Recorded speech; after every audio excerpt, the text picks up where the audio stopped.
बर्फबारी का असर राजधानी दिल्ली समेत कई राज्यों में देखने को मिल रहा है।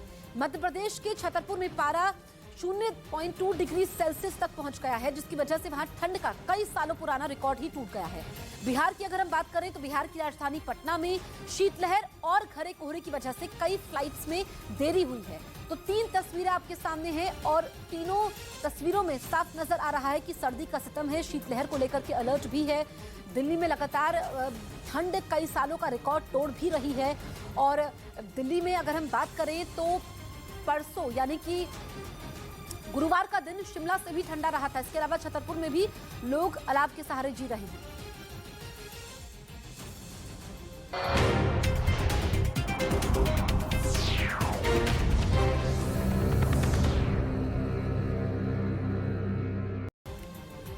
क्योंकि यूक्रेन की सेना लगातार रूसी फौज पर जोरदार पलटवार कर रही है। यहां तक कि ज़ेलेंस्की की फौज रूस के अंदर भी घुसकर पुतिन की सेना पर हमले कर रही है और यूक्रेन का दावा है कि उसकी सेना के प्रहार से पुतिन घबरा गए हैं। ज़ेलेंस्की के सलाहकार मिखाइलो पोदोलियाक ने ट्वीट कर रूस पर यह आरोप लगाया कि पुतिन की सेना ने यूक्रेन में आम लोगों को निशाना बनाया, जबकि यूक्रेन की सेना ने सिर्फ रूसी सैनिकों को ढेर किया।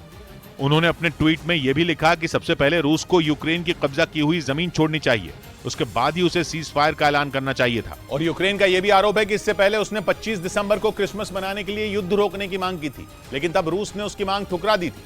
वहीं पश्चिमी मीडिया का दावा है कि रूस में पुतिन के खिलाफ गुस्सा बढ़ता जा रहा है और लोग पुतिन के खिलाफ आवाज उठाने लगे हैं।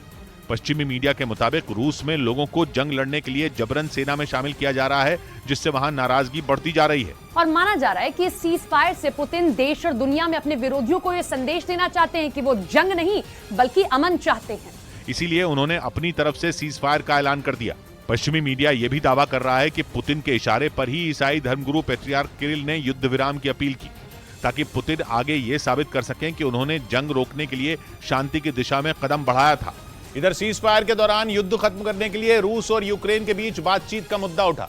यूक्रेन के राष्ट्रपति ज़ेलेंस्की के सलाहकार ने यह सुझाव दिया कि इजरायल के प्रधानमंत्री बेंजामिन नेतन्याहू दोनों देशों के बीच वार्ताकार की भूमिका निभा सकते हैं। जबकि 2 दिन पहले ही पश्चिमी मीडिया ने इजरायल के पाला बदलने का दावा किया था।